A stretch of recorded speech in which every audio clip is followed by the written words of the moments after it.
aleluya, aleluya.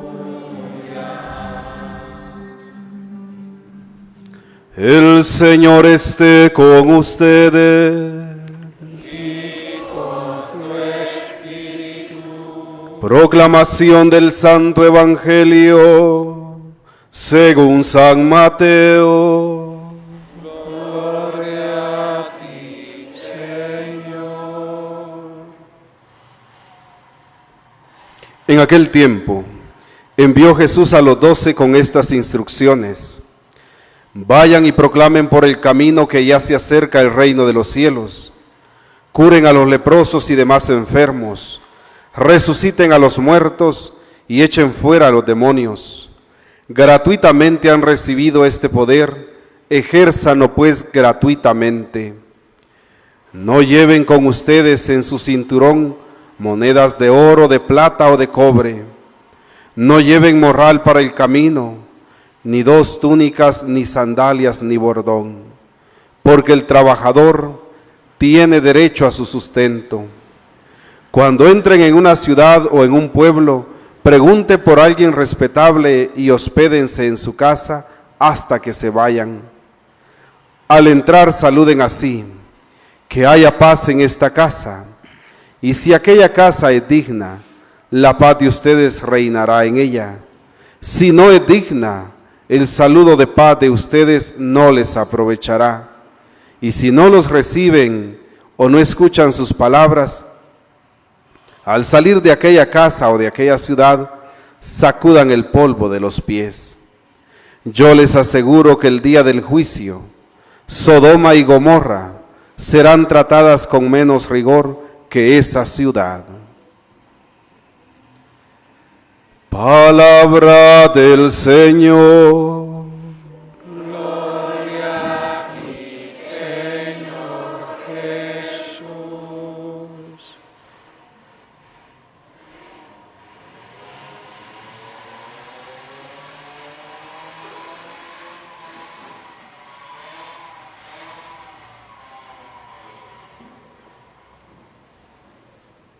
Gracias, Padre.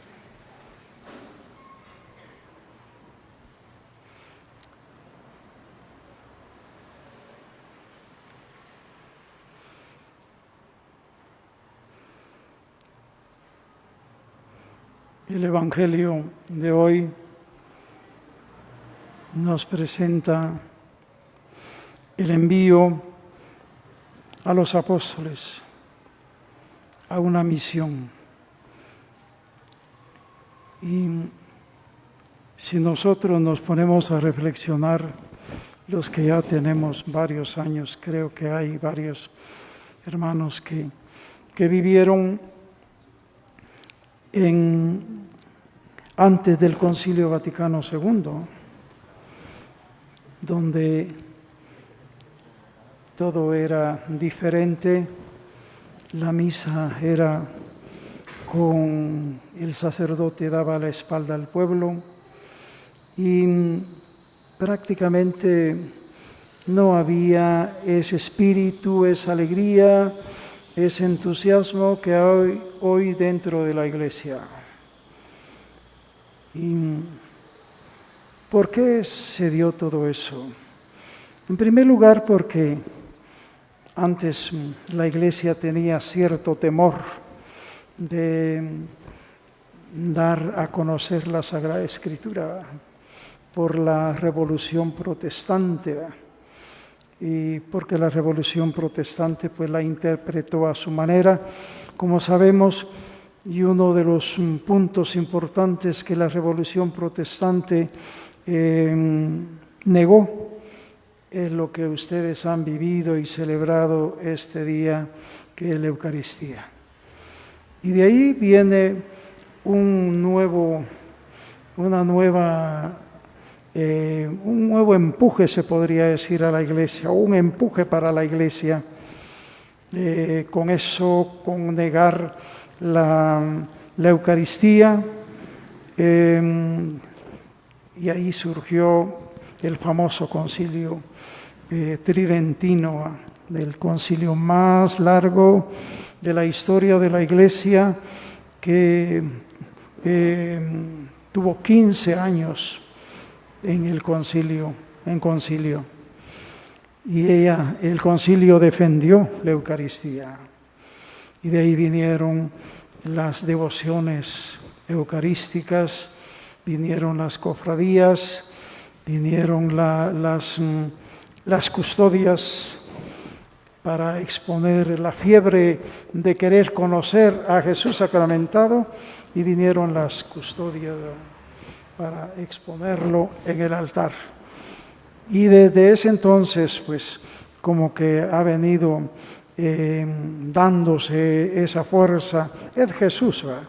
El mismo Jesús, que ha sido rechazado, viene como a darle un ánimo a la Iglesia. Pero para nosotros, donde hemos visto la fuerza, el empuje del Espíritu Santo, para la Iglesia es el Concilio Vaticano II, que creo que la mayoría, o no la mayoría, pero muchos de nosotros nos dimos cuenta del Concilio Vaticano II.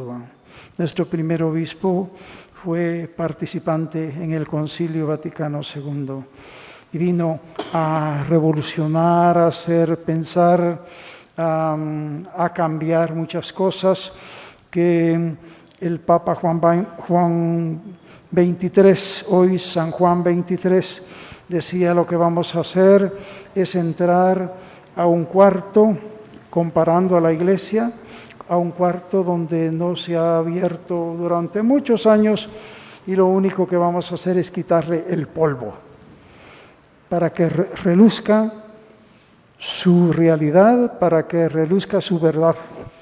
Y eso fue el Concilio Vaticano II, que ha empujado a la Iglesia para salir adelante hasta el día de hoy. Y así el Papa Pablo VI, con aquel su librito, aquel documento sobre la evangelización de los pueblos, o el Evangelii Nunciandi, todo eso ahí viene como a despertar algo en la Iglesia y a motivar a la Iglesia. Y hoy con mayor razón, como que estábamos dormidos porque no escuchábamos el Evangelio ni en la lengua de cada uno de nosotros, sino en latín. Las explicaciones las hacían en español, pero ahora es diferente. ¿Esto por qué lo digo? Porque ahora nosotros podemos leer el Evangelio. Ustedes tienen su librito de ir y enseñar, reflexionan el Evangelio. También tenemos la suerte de que a través de la Radio Luz y Esperanza hacen una reflexión del Evangelio todos los días, ¿verdad? Y eso viene a ayudar no solo a nuestra diócesis, sino hasta donde llega la señal de la radio. Y con mayor razón, decía, podemos leerlo. Y nos damos cuenta lo que el Señor dice en el Evangelio. Y en este día, pues el Evangelio nos habla de el envío a los apóstoles. Y aquí podemos encontrar el tema del equipaje para la misión, ¿verdad? Que es un poco dura en labios del Señor, y encontramos el talante del apóstol, la fuerza, el valor del apóstol. Por eso, una vez que Jesús eligió a los apóstoles y les confió la misión de proclamar la llegada del reino de Dios, acompañado de signos de liberación, y esos signos de liberación sabemos que son los milagros, todo lo que Jesús hizo, y lo que el mismo Jesús le decía a los apóstoles que ellos podían hacer, y le dice: id y proclamad que el reino de los cielos está cerca. Curad enfermos, resucitad muertos, limpiad leprosos, echad demonios. Como delegados que son de Jesús, los enviados actúan como Él, uniendo el anuncio del reino, el aval de la liberación de los pobres. El segundo grupo de consignados de consignas es el talante personal de los misioneros. Su fuerza, su valor, su decisión, su entrega. Y le dicen, les ofrece la gratuidad de su oferta, desprendimiento absoluto y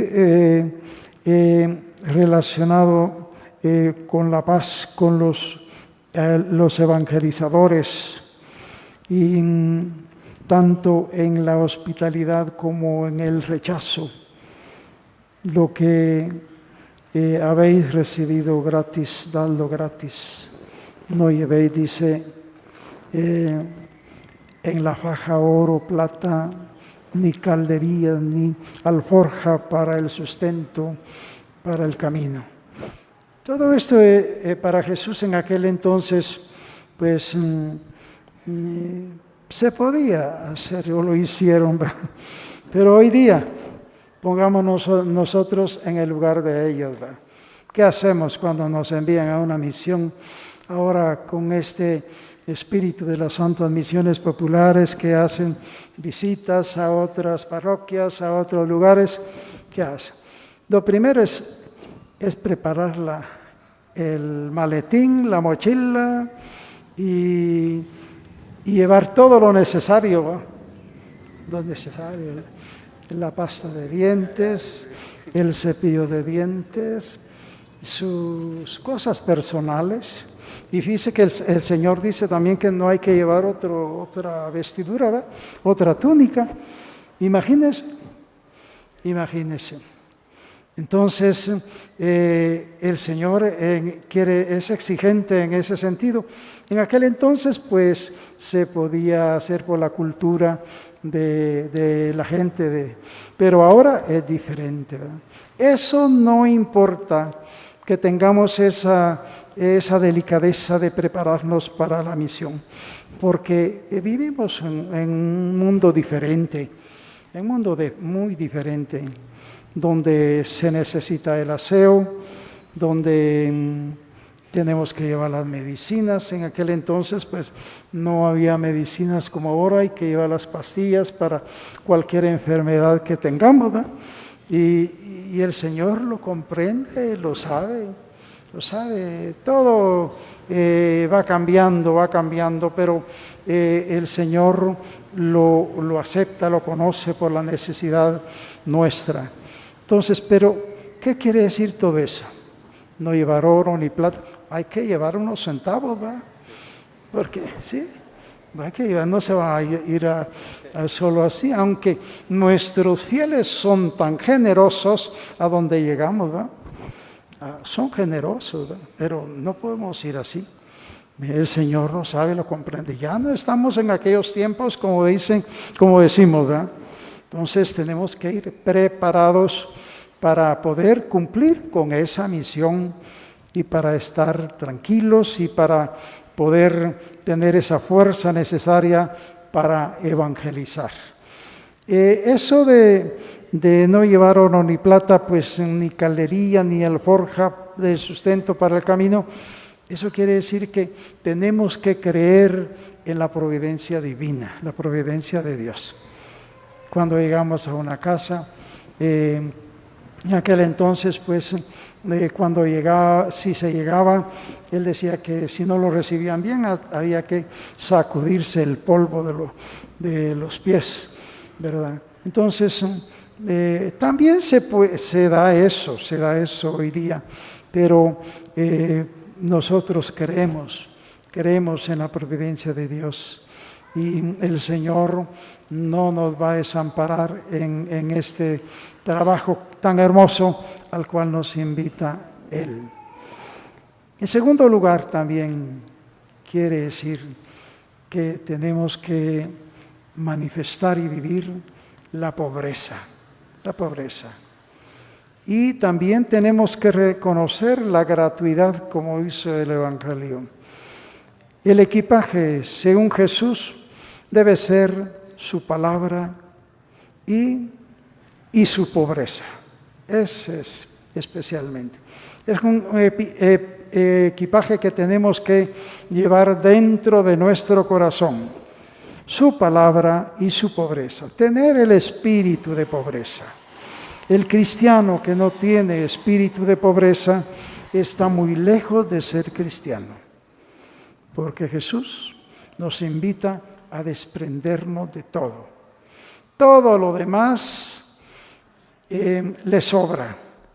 El que sirve al Evangelio debe vivir de la generosidad de los evangelizados.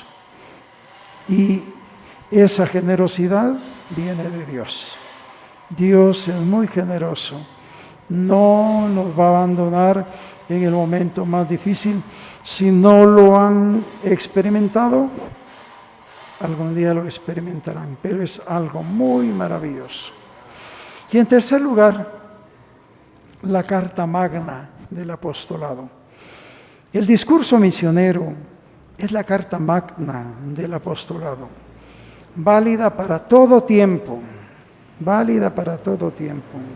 No vayan a tierra de paganos, ni entren en las ciudades de Samaria, sino vayan a las ovejas descarriadas de Israel. Vayan y proclamen que el reino de los cielos está cerca. Eso es lo importante. El reino de los cielos está cerca. Y hoy con mayor razón, el reino de los cielos está cerca. Porque con el conocimiento de Jesús, el conocimiento del Evangelio, es también la presencia del reino. Y proclamad, el reino de los cielos está cerca. Así respondía la Iglesia a la misión universal que Cristo resucitado le confió. Y vayan al mundo entero y proclamen el Evangelio a todas las gentes. Mensaje esencial de la evangelización. Por eso nosotros pidámosle al Señor que nos dé ese talante de los apóstoles, esa disponibilidad, esa entrega personal de cada uno de ellos.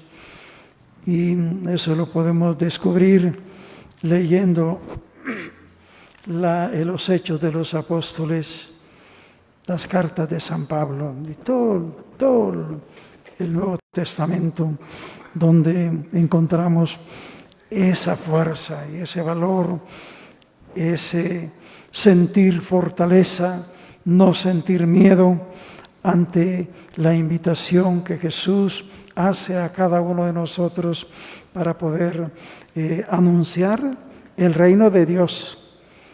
El reino de Dios ya está cerca, dice. El reino de Dios, dice en otro pasaje, está dentro de vosotros. Ese reino de Dios dentro de vosotros, en el corazón. Si nosotros somos justos, si somos buenos, si somos sinceros, si somos leales, si somos verdaderos, si somos santos, es que el reino de Dios está en nosotros. Y nosotros podemos anunciar con nuestra vida, con lo que nosotros somos, con lo que vivimos, la presencia del reino. La presencia del reino. Y que todo el mundo, todos los demás, descubran en cada uno de nosotros, en ese hermano, en esa hermana, hay algo que no comprendo, algo que no entiendo, algo que siento pero no lo comprendo. Es la interrogante que se podrán hacer muchos. Y eso es lo importante. Hay algo de Jesús, de Dios en nosotros. Una señora una señorita me contaba lo que decía una señora cuando un sacerdote llegó a hacer un responso a un difunto. Una gente tan cristiana que el párroco no les podía hacer la misa por alguna circunstancia. Y entonces esa señora dijo, cuando entró el Padre se sintió la presencia de Dios. Fíjese bien, cuando entró el Padre se sintió la presencia de Dios. ¿Eso qué quiere decir? Que todos, no solamente el sacerdote, sino todos ustedes, muchos seglares, nos hacen sentir esa presencia de Dios. Y esa presencia de Dios es la presencia del reino. Que así sea.